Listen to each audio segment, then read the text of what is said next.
got a problem in the middle of his defence. He's quite defensive himself, yeah. He said he's not going to actually go and buy anybody, which is again a little bit of a shock. Although they said in the summer they weren't going to buy anyone and bought Jota, who's been amazing till he got injured. There is a clear issue with his central defenders. He's having to play two very good midfield players in that position, and he's getting nervous. It's not all going his own way, and it's making for, I think, this is the most open Premier League we've perhaps have ever seen. If you go all the way down to as far as Chelsea, 26 points, ninth in the table. I'm not looking at the table, so I'm saying this off the top of my head. Mm-hmm. They will feel that they can make it into the top four. So if we're going to look at them and say that they can do that, then anybody can get into that top four. When you look at the teams this season have been top: Spurs, Aston Villa, the incredible form Villa are in at the moment. So it's really very open, and they're all chasing Liverpool down, and that comes with the territory. You know, when you're being hunted, it's much easier to hunt than be hunted. And I think at the moment everybody's looking at Liverpool, and he feels they're enjoying it. Well, that's the sort of competitive way you need to be, and you've got to try to. All they can do is improve their own situation, and it's not firing at the moment the way that it is in the Premier League. 2 games now, could fail to score at all, and it's not clicking at both ends. Yeah. And he's going to find a way. But he's an outstanding manager. We shouldn't drive him out. I think we tend to sort of be critical.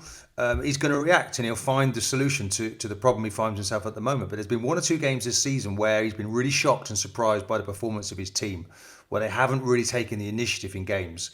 And that will be concerning him at the moment. Yeah, but I think Martin's on the money with that, Bob. And the phrase is, it comes with the territory. Yeah, exactly. Don't you think? I mean, because they're champions, they should be held to a higher account. And I think this is one of the things that I applaud the Premier League for, as opposed to La Liga and Serie A and that. If you're the champions, every single team in that league thinks, right, we can up our game 10%, we can have these, we can nick a point off these, we can beat these. Because it's that competitive, the Premier League, when they're all fired up. Yeah. And when they're really fired up, they think, okay, so you're now the ones to beat. It was Man City, now it's you, and it changes all the time. I think so. I mean, Martin, surely in no way does Klopp not think that they should be held to higher standards because of how they finished last season and where they are nowadays. Managers will do whatever they can to inspire his group. You know, that siege mentality. We've heard it many times before, haven't we? With Sir Alex Ferguson, wanting. Just the other day, I think he was actually suggesting, well, why is it Man United get more penalties than we get?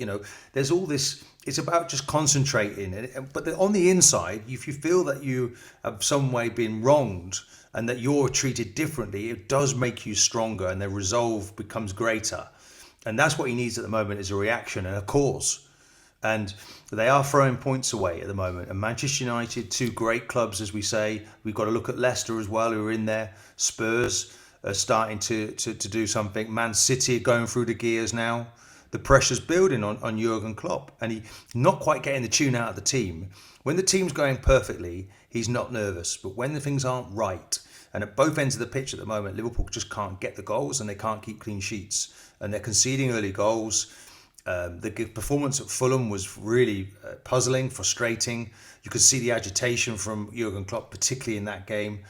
But I expect them to put it right. I think that this Liverpool team has been immense the last couple of seasons, and all they've done is just slipped from incredible heights, perfection almost in terms of football. What, you think they'll get that back? I mean, he is a bit more prickly 100% they'll get that back. Yeah, but the jovial Jurgen has gone for the time being. I mean, he is that bit more prickly. He knows, that the Cowboys are circling around the wagons at the moment. When you look at it, Liverpool in top place on 33 points, down to West Ham in 10th. Only 7 points separate them.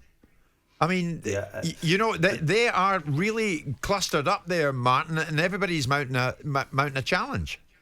Yeah, to not be able to beat West Bromwich Albion, the team's sitting sort of glued to just second from bottom in the league. Then to play Newcastle away, you'd expect them to have been able to find a solution to break down their defence.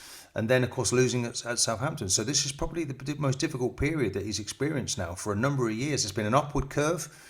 But I expect with the skill set that he has as a manager and as a person, I believe he'll find a way. This is all part of him finding a solution to this problem he has at the moment. But Martin, even if they don't sign a defender in this window, you still take them to retain the title?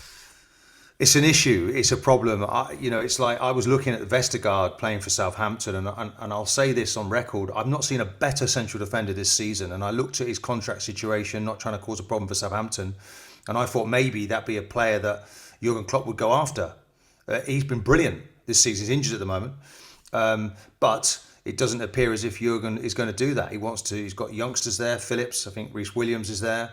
But at the moment, he's playing two midfield players in that position, which will take away something from the confidence of those young men as well. So it's not an easy solution for him at the moment. Gomez, Van Dijk are two brilliant central defenders, and he needs them back quickly. But I'm not sure they're going to make this season. Do you know what? You're not the first person that's mentioned that. Vestergaard to me, Martin. He's only about 27, 28, isn't he? Danish. And you're right, he's a standout, isn't he? It's his passing. He looks like, he reminds me of Van Dijk. I call it a stationary platform. When you don't run with the ball, you stop. And if you look at those two, the way they ping balls, the way he threads things into midfield, the challenges, he's a big man. But of course, Southampton are not going to let him go. But it's really a testament to the work that's been done at Southampton, how much they're catching the eye at the moment. And they were quite brilliant in that victory over Liverpool, you have to say. Yeah. We're going to know an awful lot more, Martin, after Liverpool play United. Are we not in the coming days? Of course, and they're licking their lips at it at the moment, aren't they? Manchester United will come through the cup games, and then we'll see where we are. Manchester United will feel that they're a bit like a runaway train. I mean, is it 7 wins on the trot away from home this season? It's a record, I think Solskjaer has. So no, Liverpool are a wounded animal at the moment, but I wouldn't want to predict against them. I still feel they've got a hell of a lot of talent there. I like that. Bob Ian Hamilton's got in touch. He's obviously a Manchester United fan. I love it, listening to Klopp's comments. He's cracking up.